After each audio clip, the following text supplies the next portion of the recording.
Coming up on Market to Market, the effort to get more vaccinations for those on the food production line. The dairy industry takes inventory of what's made them profitable and looks to build on it in 2021. And market analysis with Angie Setzer and Chris Swift next. What's the most complex industry on Earth? It's not genetics, or meteorology, or logistics. It's a business that involves them all. It's farming. Thank you, farmers, from Pioneer. Sukkot Manufacturing Company, providing equipment and buildings to store and condition grain to help farmers adjust to market swings. We build drying, moving, and storage equipment designed to preserve the quality of their crops. Sukkot Manufacturing, store now, profit later. Tomorrow. For over 100 years, we've worked to help our customers be ready for tomorrow. Trust in tomorrow. Information is available from a Grinnell Mutual agent today. This is the Friday, February 12 edition of Market to Market, the weekly journal of rural America. Hello, I'm Paul Yeager. Reports of inflation in the U.S. economy are gaining traction with those outside the circle of economic insiders. Depending on the source, the rise in prices is either benign or malignant. A surge in energy drove U.S. consumer prices higher in January by 0.3%, pulled up gasoline's jump of 7.4%. Core CPI was flat with the removal of the volatile food and energy sector. The pandemic is still dragging on the labor market and services industry as inflation is up 1.4% year over year. Economic forecasts call for annual inflation to rise above 2% this spring when compared to a year earlier as the U.S. economy went into a recession in 2020. Last year, as the COVID-19 virus spread, frontline workers stayed at their posts in hospitals, police departments, and food production lines. Some of those who've remained have received vaccinations, but not all. Josh Bittner reports on the calls for inclusion along food production lines. That are union. It's every retail food and grocery worker in this country, or every processing and food packing worker.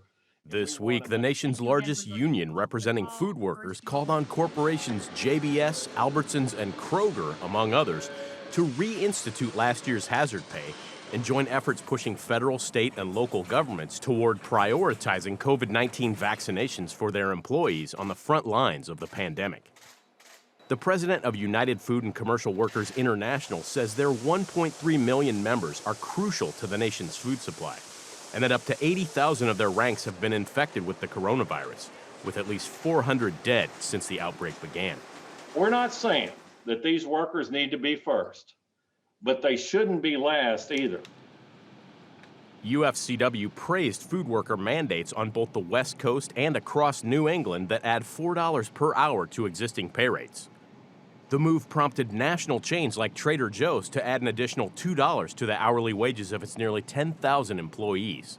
Though the union alleges its largest employer, Cincinnati, Ohio-based Kroger, has closed stores to avoid pandemic hazard pay, the company recently revealed a massive campaign to incentivize, but not require, workforce vaccinations with $100 one-time payments and other financial rewards. They give employees $1,000 fuel points.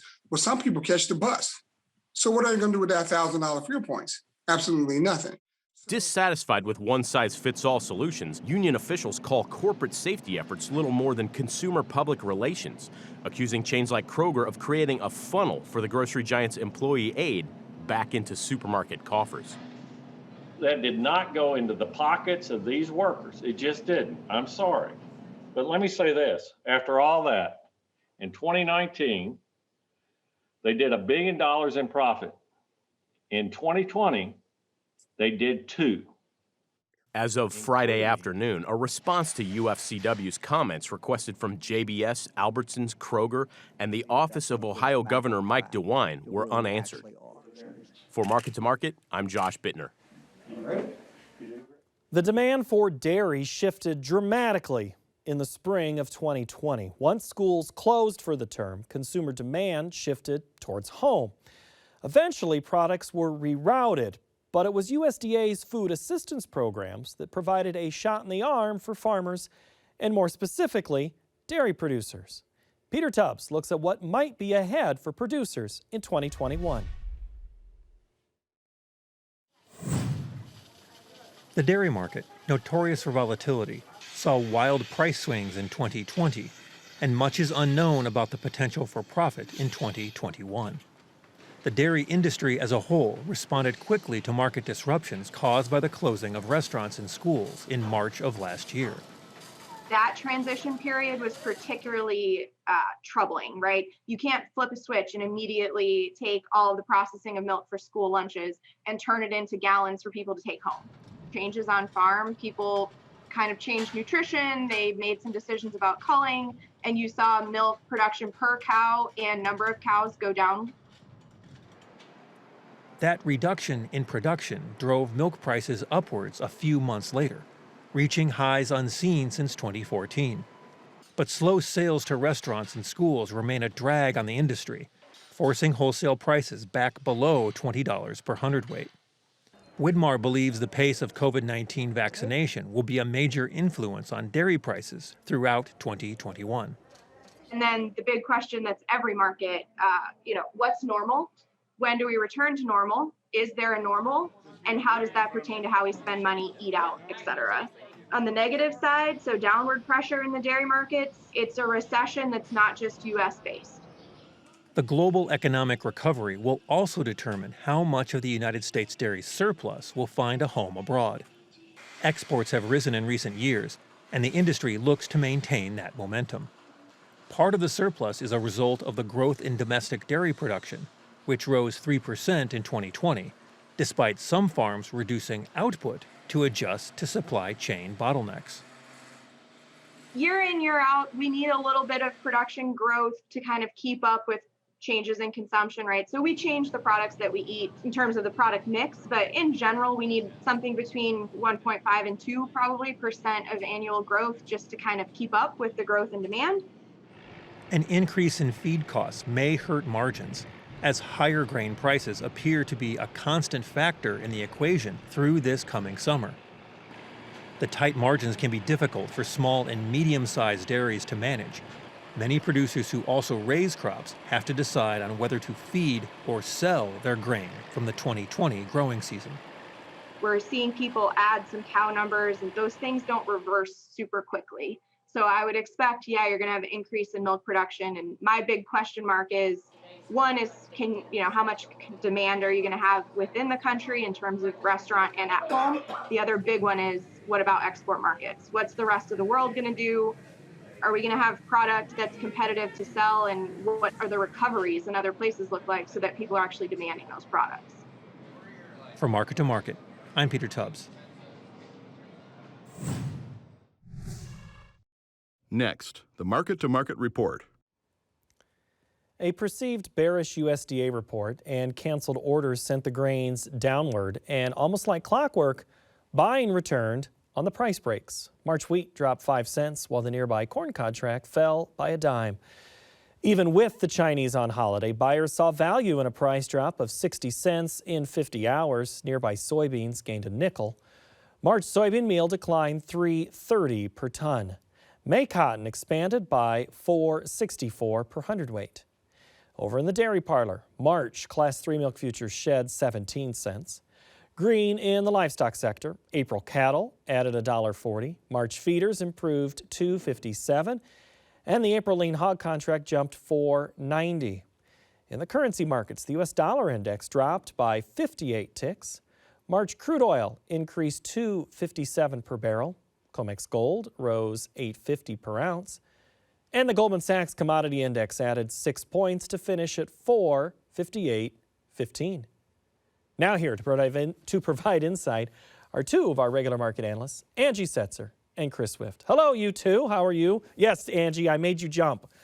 You did. And then I realized I was muted, which is that's like the biggest foul. Zoom errors. Yes. Yeah. I'm going to hold a sign that says, Angie, you're on mute. But some would say that's an improvement, but I am not one of those. Carl would wish he could do the same. He could. It's like we're playing that TV game. So Angie, did you feel like you had to mute maybe the USDA this week after that report? I mean, I said perceived bearish. Did you perceive it as bearish overall? No, I mean, no. Compared to what analysts were expecting or what the average market guess was in corn, I guess you could say it was easily perceived as bearish. But the reality is right now, it's February. And the February report has never been one that the USDA has come out with and made major adjustments. Now, granted, the recent track record of the USDA surprising us with adjustments that they don't typically make had us kind of a little on the edge of our seats. But based on export shipments right now, I understand the idea based on sales pace, what we're looking at from a likelihood of seeing an increase in exports. But based on the shipment pace right now, there's no real reason. I said after the report, let's check back in April and see if we're making the shipment pace, which is likely as the bean export program backs off, you'll see corn really ramp up. But the early first quarter and a half of corn exports, though strong shipment-wise, they really need to be a bit stronger in order to really kind of solidify the idea that we need that 200 to 300 million bushel increase in export projections. Well, I'm going to throw everybody off. I'm going to start with a question. Glenn in Ohio was asking us on Twitter, and it's a little bit of a follow-up to what I said, but it's a little more pointed. He says, farmers continue to be frustrated with the fluctuations and major corrections made to most USDA reports. With all of today's data technologies and resources, why does most of the data from USDA continue to be predictably bearish, or predictably, whichever way, and negative to the markets? I don't know. I understand that that's a feeling that farmers have if the market's supposed to back off or the market doesn't necessarily take this next leg higher. But I would say that starting with the June acreage adjustment, the USDA really has kind of changed that track record of being overwhelmingly bearish. Now, are they making up for maybe some previously overly bearish reports that weren't necessarily correct? I think that's a real possibility. But we did, throughout the 2019-20 crop year, have the conversation that we really wouldn't know what was produced until we got towards the tail end of the bins, hence the change in the June numbers and the change in the September numbers that kind of came into December. So, I wouldn't say a 1.5 billion bushel corn carryout is something that I would call overwhelmingly bearish at this point. They didn't up it. Right. They just didn't reduce it quite as aggressively as what some folks were thinking. And I think the USDA has made it clear that they do anticipate China's imports to be large. They're just not certain that the U.S. grabs all of that increase, for one. And the other thing is high prices cure high prices. So part of what you saw change in the global fundamental standpoint is that the higher price of corn due to China coming in and purchasing a lot offset the needs for other countries when it comes to those imports. Angie, I want to get into the wheat market. Specifically, it is going to be cold. It is cold in a lot of that area. Is that going to have any impact on this market going forward? I saw it best the other day. Someone said maybe dig down underneath the snow and interrogate the wheat plant to see if it's feeling it or if it's potentially injured. And so I would say that the wheat, wheat has 9 lives. We tend to always kill it at least 2 to 3 times. Now, granted, this is a historical cold event. I'm not going to ignore the fact that there is true concern that you could see some of these areas that will really struggle, but the fact is we'll know better in the spring on what we're looking at. And that a good portion of the crop that is going to see the extremely cold temperatures is going to have a bit of a blanket on it to kind of cover it from that excessive cold that some folks are expecting. All right, so are you making a sale on either, say, March, July, on either one of these contracts right now? We've been selling right along, so I would be wrong to tell you not. If a customer has a substantial amount of wheat unpriced, then $6 plus wheat has been a good deal for the last several years. And I think, as long as you don't get overzealous and selling well beyond what you plan on producing or deep into your production, it doesn't hurt to be continuing to make decent sales at these levels if you have good looking wheat and plan on keeping it. All right, Angie, quickly here on corn before we bring Chris into this discussion. There was a cancellation of 132 metric tons of corn, right? That was the number? 132,000, yep. Was that the major pull on the market this week?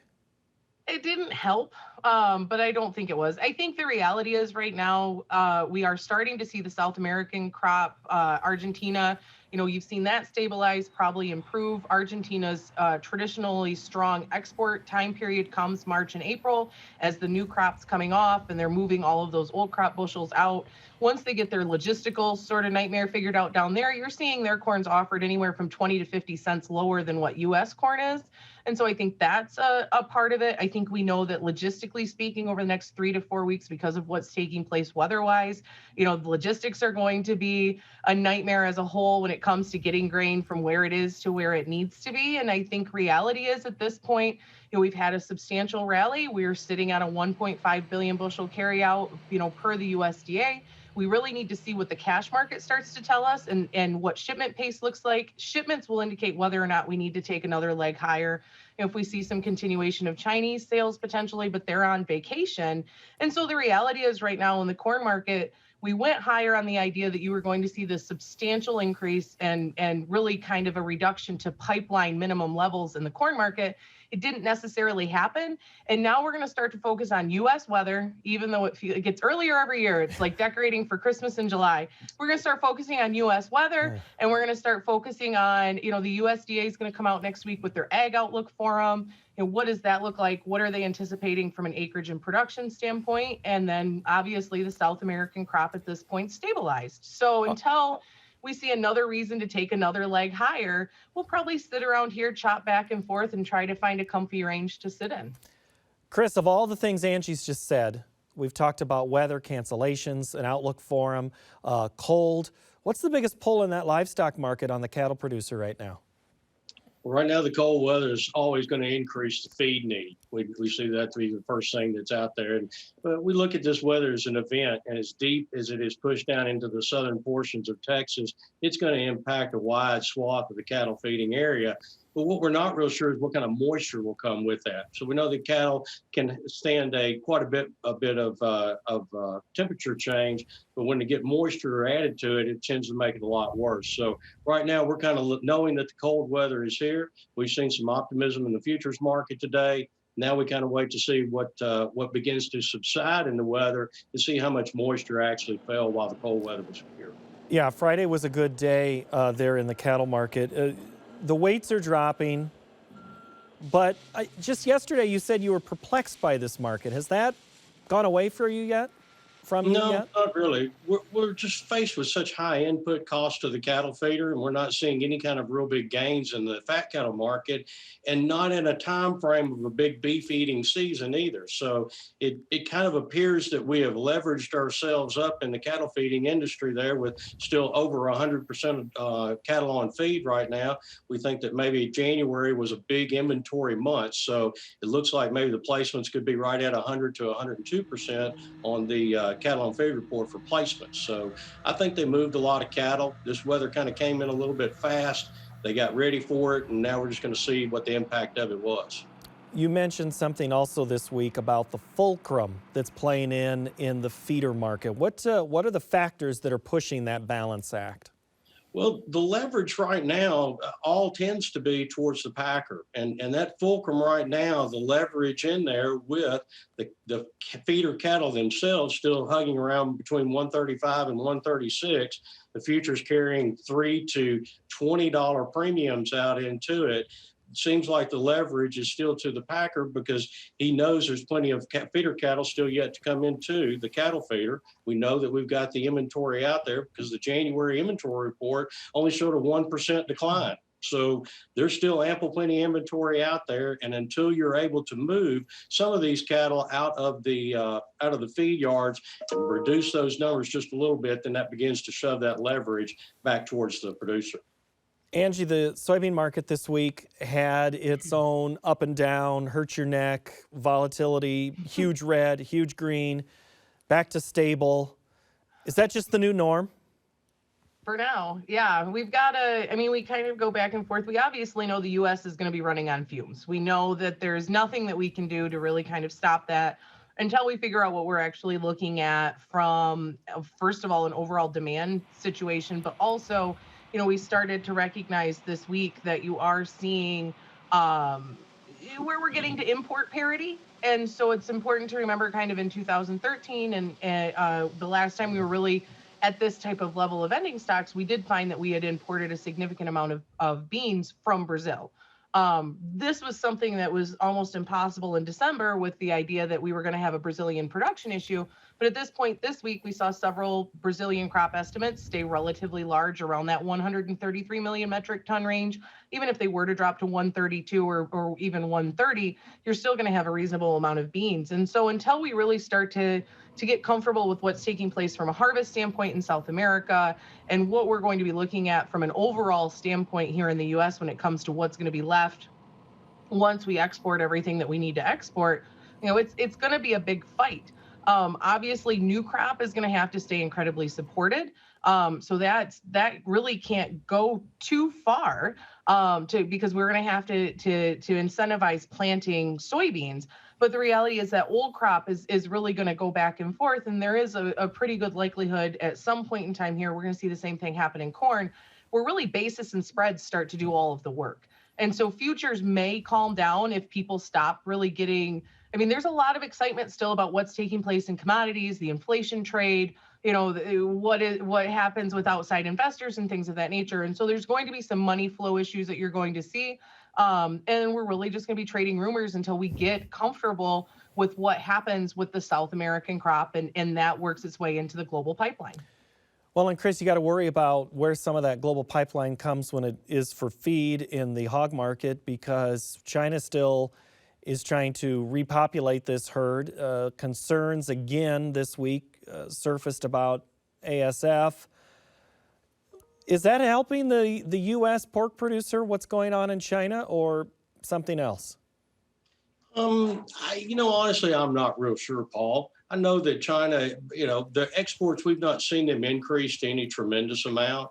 I think if we look at China and what they're doing with their pork production, the corn and soybean market is probably the bigger ordeal to look at, because that's going to be a consistent pull as they continue to put that hog operation in a more controlled environment, and they're going to need that cleaner feed source to be able to keep some of these diseases from happening. And you also have a concern of PED in the United States. A report out of Oklahoma this morning from the Department of Agriculture going through show animals in that. Disease is always at the forefront of no matter what country it is with the hog production. How much do we need to pay attention to what's going on with that disease? Well, I think we always have to pay attention to all the diseases, because we don't ever want to see anything break out and get beyond our control. So as best I understand, with a tremendous amount of the pork production underneath a controlled environment, they could probably stop it pretty quick.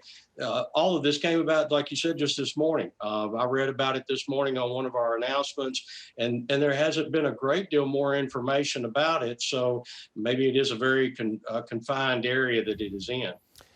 Angie, before we go, the cotton market, you mentioned something about acres. That's kind of a topic we've been having a lot. Cotton seems to be pricing itself in a position to defend acres. Is that what is motivating this move? Oh, yeah, definitely. I think it's just like with anything else, where obviously we have a significant level of demand versus the supply that we have. And then there's this concern that we are going to lose a substantial amount of acres into new crop. And so that price is going to have to kind of stay up and stay supported and try to keep the attention of growers. Especially there is some level of concern, obviously, with what's taking place in Texas from a drought standpoint. And so could that also hurt production, in the year ahead. So there's going to be a substantial amount of support brought into this market structure simply to get the acres planted, for one, and for two, kind of ensure that we see a reasonably decent level of production as we move ahead. All right, Angie, I've been real nice. I'm going to stick you on two things right here, right now at the end. Do we have corn $6? This is in the rest of 2021. Do we ever see corn with a 6 in front of before the end of the year? Do we have a drought? Okay, that's a good scenario, absolutely. All right, with soybeans, is $14 in the rear view? It's I think the same thing. I think you'll see this market try to maintain a level of support, but I think as we work ahead here now that the South American crop's relatively known, when we see that work its way into the pipeline, 14 is probably going to be a tough hill to climb for old crop, in my opinion, but we have a whole growing season ahead of us. So if you can tell me what the growing season's going to do, I can tell you if we see $14 beans. Hold on, I got this crystal ball here that Chris gave me on his last time up here. Chris Swift, Angie Setzer, thank you so very much. Appreciate your time. Thank you. And that will do it for this installment of Market to Market. We will talk more in Market Plus. I got a lot of great questions right here, so join us there. You can find that on our website of markettomarket.org. Learning has evolved in the last year, but our classroom project remains a constant in the study of commodities, business, and the history of agriculture. Visit markettomarket.org/classroom to dive into our modules. Next week, first-hand account of the relationship between the United States and China from someone who spent a number of years over there. Thank you so very much for watching. Have yourselves a great week.